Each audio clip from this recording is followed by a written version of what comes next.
ఇప్పుడు సేల్ ఉన్న వాళ్ళకే డబ్బులు పడుతున్నాయండి. కౌలు రైతులకి ఏం తింటారండి? ఇంకా గిట్టుబాటు లేదు, కౌలు బాధ్య లేదు, సొంత రైతులకే ఉంది. కౌలు రైతులకి రైతు ఎక్కబట్లకి బాగా తీసుకుని కనుమ మాకు ఇస్తున్నానండి, అంతే అండి. అంటే ఇప్పుడు చాలా మంది అంటున్నారు కదా, ఏ ప్రభుత్వంలో మీకు ఎక్కువ రైతులకు మంచి జరిగింది అంటారు? ఏ ప్రభుత్వం అంటే చంద్రబాబు నాయుడు అప్పుడు లేదండి. ఇది ఎందుకు ఇస్తారండి? మనకి ఇవ్వట్లేదండి, వాళ్ళే తీసుకుంటున్నారండి. అంటే రైతులకి ఏ విధమైన వాళ్ళకి ఏమీ లేదండి. అంటే ఏ విధంగా ఇబ్బంది ఉంటుంది? వాళ్ళకి కిరాయిలు గట్ట వస్తలేదండి. మమ్మల్ని చూసి కిరాయి అంటున్నారు కదండి, లారీకి కిరాయి వస్తలేదండి. ఇదివరకు అలా ఉండేదంట కాదు కదా? అలా ఉండేది కాదు. మొదలు సాగులు చూసేవారు అంటారు, సాగులు ఇంకా అన్ని వాళ్ళు పడేవారు, రేటు వాళ్ళు ఇచ్చేవారు, మామూలు రేటు, మార్కెట్ రేట్. అంటే ఏ విధంగా ఇబ్బంది ఉంటుంది? వాళ్ళకి కిరాయిలు గట్ట వస్తలేదండి. మమ్మల్ని చూసి కిరాయి అంటున్నారు కదండి, లారీకి కిరాయి వస్తలేదండి. మన ఆర్ తెలుగు తరపున అందరికి నమస్కారం. ఈ రోజు మనం రైతుల కోసం అయితే వచ్చేసాం. అంటే రైతులకి ఎలా ఉంది, వాళ్ళు అయితే ఇక్కడ ధాన్యం అయితే ఎండబెడుతున్నారు. అంటే ఈ ప్రభుత్వంలో రైతులకు మంచి జరిగిందా, గత ప్రభుత్వంలో రైతులకు మంచి జరిగిందా, అంటే కౌలు రైతులు ఎలా ఎలా ఫేస్ చేయగలుగుతున్నారు, ఒరిజినల్ భూమి ఉన్న రైతులకి ఎలా ఉంది అనేది ఈ రోజు మనం ప్రత్యక్షంగా వాళ్ళ దగ్గరికి అయితే వచ్చేసి నేర్చుకుంటున్నాం. అంటే ఇప్పుడు ఈ ప్రభుత్వంలో రైతుకి డబ్బులు పడ్డాయని చాలా మంది అయితే ఆహ్లాదాన్ని వ్యక్తపరుస్తున్నారు. కొంతమంది అయితే గత ప్రభుత్వంలో రైతులకు బాగుంది, ఈ ప్రభుత్వంలో మాకు ట్రావెలింగ్ ఛార్జెస్ ఎక్కువైపోయినాయి, మాకు అంటే మిగలట్లేదు, ఉన్న భూమి ఉన్న రైతుకే బాగుంటుంది, కౌలు రైతులకు బాగాలేదని కొంతమంది అంటున్నారు. అట్లా ఈ రోజు మనం పబ్లిక్ టాక్ తీసుకోవడానికి అయితే వచ్చేసాం. రైతుల పరిస్థితి మనం ఈ రోజు మనం తెలుసుకుందాం. నమస్తే అన్న, మీ పేరు? సుబ్బారావు గారు. ఇది ఎన్నో విడతన్నా మళ్ళీ తీశారు కదా? రెండో ధర. ఇప్పుడు అంతా రైతులకి అంతా బాగానే ఉందా? అంటే మీరు చూస్తున్నారు కదా, అంటే రైతులకు మంచి చేశానని ఈ ప్రభుత్వం అంటుంది, గత ప్రభుత్వంలో ఇంకా మంచి జరిగిందని గత ప్రభుత్వం అంటుంది. అంటే మీరు చూసారు, అంటే రైతులకి ఏ ప్రభుత్వం వస్తే మంచి జరుగుతుంది అంటారు ఈసారి? అంటే ఏది వస్తే బాగుంటుంది అంటారు? వైఎస్ఆర్. అంటే జగన్ గారు రావాలనుకుంటున్నారా మళ్ళీ? అనుకుంటున్నా. ఎందుకు? బాగా చేసాడు. అంటే రైతులకి అన్ని బాగానే జరిగినాయి అంటారా? అంటే చాలా మంది కౌలు రైతులకి పొట్ట కొట్టేశారు, తర్వాత డబ్బులు సరిగ్గా వేయలేదు అంటున్నారు. కౌలు రైతుల కంటే మరి గిట్టుబాటు, మేము కౌలుకే చేస్తున్నాం, గిట్టుబాటు లేదు, కౌలు బాధ్య లేదు, సొంత రైతులకే ఉంది, కౌలు రైతులకి లేదు. కౌలు రైతులకి బాగాలేదు. అంటే సొంత రైతులకి డబ్బులు పడిపోతున్నాయి. బాబు ఎలా వచ్చండి?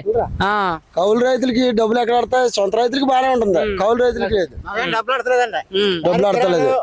ఇవన్నీ కిరాయిలు, ఇవన్నీ మేమే.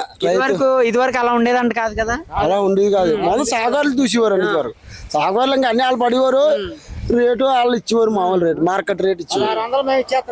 ఇప్పుడు మాత్రం కౌలు రైతులకి అయితే కొంచెం ఎఫెక్ట్ అయితే ఉంది. మరి చూస్తున్నారు కదా, ఏ ప్రభుత్వం వస్తే బాగుంటది అంటారు రైతులకి? అంటే మీరు చూస్తున్నారు కదా, దాన్ని బట్టి ఏది వస్తే అభివృద్ధి బాగుంటది అంటారు? ఈ ప్రభుత్వమే రావాలంటారా, గత ప్రభుత్వం రావాలంటారా? చెప్పండి. కొంతమందికి అలా, మీకైతే జగన్ గారు వస్తే మళ్ళీ పర్లేదు అంటున్నారు.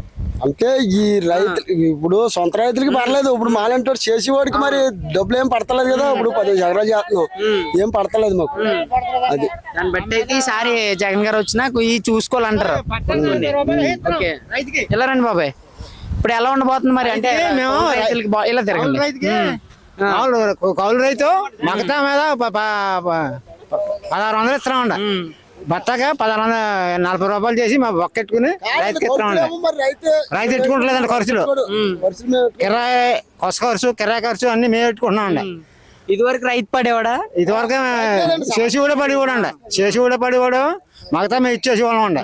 ఇప్పుడు రైతు ఎక్కమట్లకి వెళ్తుందండి, ఆ రైతు ఎక్కమట్లకి వెళ్ళి బగతా తీసుకుని కనుమ మాకు ఇస్తున్నానండి, అంతే అండి. అంటే ఇప్పుడు చాలా మంది అంటున్నారు కదా, ఏ ప్రభుత్వంలో మీకు ఎక్కువ రైతులకు మంచి జరిగింది అంటారు? ఏ ప్రభుత్వం అంటే చంద్రబాబు నాయుడు అప్పుడు లేదండి. ఇది ఈ సిస్టమ్ అంతా జగన్ వచ్చాక ఈ సిస్టమ్ అంతా పెట్టాడండి జగన్. అంటే అప్పుడు ఇబ్బంది ఉండదా? ఇప్పుడు సాగులు చూసేవాళ్ళం అండి, అప్పుడు ఇబ్బంది ఉండేది కదండి మాకు. ఇప్పుడు ఇబ్బంది అయిందంటారు? కొద్దిగా ఇబ్బంది అయిందండి మాకు, ఎందుకంటే కిరాయిలు గట్రా మాకు పెట్టేస్తున్నారండి. బత్తగా 40 రూపాయలు వేసి ఇస్తున్నామండి రైతుకి. అంటే మరి అంటే ఇప్పుడు ధాన్యం గిట్టుబాటు ధరలు ఎలా ఉన్నాయి బాబాయ్? గిట్టుబాటు ధరలు 1630 రూపాయలు అండి. అంటే పోయినసారి అలాగే ఉందా, ఇప్పుడు పెరిగిందంటారా? ఇప్పుడు పెరిగిందండి. ఇప్పుడు మా కిరాయి ఇయ్యే అండి మాకు డబ్బులు, కిరాయి ఇబ్బంది అవుతుందండి. మరి కౌలు రైతులకి ఎలాంటి మంచి చేశారంటారు ఈ ప్రభుత్వంలో?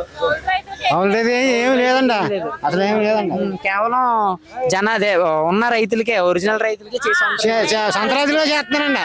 ఇప్పుడు సొంత రైతులకి డబ్బులు 20,000 వేసినా 10,000 వేసినా వాళ్ళకే వేసేవాడు అండి, నాకేమీ వేసేవాడు కాదు. వెళ్ళరండమ్మా.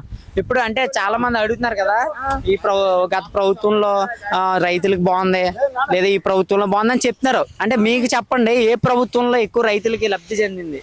లబ్ధి చెందిందంటే దీంట్లో బాగానే ఉందండి. కాకపోతే మరి రైతులకు అన్నదే కౌలు రైతులకు ఉండాలి కదండి. రైతులు అసలు రైతులకి ఇస్తున్నారు, మనకి ఇస్తారండి. ఆ డబ్బులు గట్ట మనకి ఎవరు కదా, మరి మనకి ఇబ్బందే కదండి.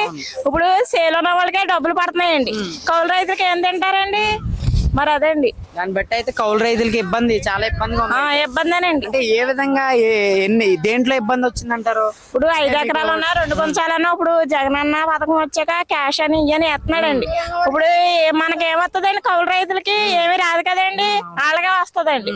అదండి, రైతులు పడ్డ రైతులు కూడా ఏమి ఇవ్వట్లేదు. మనకి ఎందుకు ఇస్తారండి? మనకి ఇవ్వట్లేదండి, వాళ్ళే తీసుకుంటున్నారండి. అంటే మరి రైతులకి ఏ విధమైన వాళ్ళకి ఏమీ లేదండి. భర్త కూడా మనకేం తగ్గరండి రైతులు కూడా. రైతులకి అయితే ఇబ్బందిగానే ఉంది ఈ ప్రభుత్వం అంటారు కొంచెం.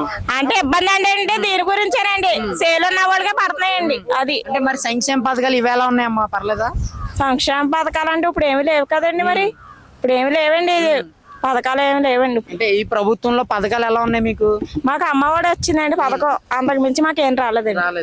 స్థలాలు కానీ ఏం రాలేదండి మాకు. దాన్ని బట్టి అయితే ఈసారి మారాలనుకుంటున్నారా, ఈ ప్రభుత్వం రావాలనుకుంటున్నారా? ఏమోనండి, అది తెలియదండి నాకు. దాన్ని బట్టి అయితే రైతులకి అయితే మంచి జరగాలనుకుంటున్నాను. అవునండి. థ్యాంక్ యూ అమ్మా, థ్యాంక్ యూ. శ్రీరాములు గారు, మరి ఇప్పుడు ఏపీ రాష్ట్రానికి సంబంధించి అంటే రైతులకు సంబంధించి ఈసారి ఎటువైపు మద్దతు చూపిస్తారంటారు? మామూలుగా జనసేన తెలుగుదేశం అంటే చాలా మంది ఈ రైతులకి బానే ఉంది ఈ ప్రభుత్వంలో లేదా గత ప్రభుత్వంలో కొన్ని లాస్ అని కొన్ని చెప్తున్నారు కారణాలు. అయితే కౌలు రైతులకు ఇబ్బందిగా ఉందండి. ఇబ్బందిగా ఉందంటారు. అంటే ఏ విధంగా ఇబ్బందిగా ఉంది? మామూలు కిరాయిలు గట్ట వస్తలేదండి. మమ్మల్ని చూసి కిరాయి ఇమ్మంటున్నారు కదండి, లారీకి కిరాయి వస్తలేదండి. అంటే రైతులకి కిరాయి కూడా రావట్లేదు, వాళ్ళేమి ఇస్తలేదండి, పడలేదు అంటున్నారు. అంటే గిట్టుబాటు ధరలు ఎలా ఉన్నాయంటారు? గిట్టుబాటు ధర బాగానే ఉందండి.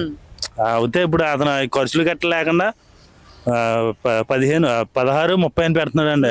ముందర చెప్పేస్తున్నాడు ఈ ఖర్చులు గట్ట పోతున్నాయి, అయినా కానీ రైతులేమో 16, 30 తీసుకుంటున్నారు. గత ప్రభుత్వం ఎలా ఉండేది అన్న రైతులకి? అప్పుడు బాగానే ఉండేదండి, ధాన్యం కూడా బాగా వెళ్ళిపోయేది. అంటే కిరాయిలు గట్ట వచ్చేసి అండి, కిరాయిలు కూడా గట్ట ఉండేది కదండి. అప్పుడు సాగుకారులకు చూసి వాళ్ళని బాగానే వెళ్ళిపోయాడు, బాగానే వచ్చేసి. దాన్ని బట్టి అయితే ఈసారి అంటే రైతులకి ఏ ప్రభుత్వం వస్తే మంచి జరుగుతుంది అంటారు? తెలుగుదేశం జనసేన కలిపి అయ్యే రావాలనుకో, కూటమి వస్తే రైతులకు మంచి జరుగుతుంది అంటారు, కౌలు రైతులు. అంతే అండి. థ్యాంక్ యూ అన్న, థ్యాంక్ యూ వెరీ మచ్.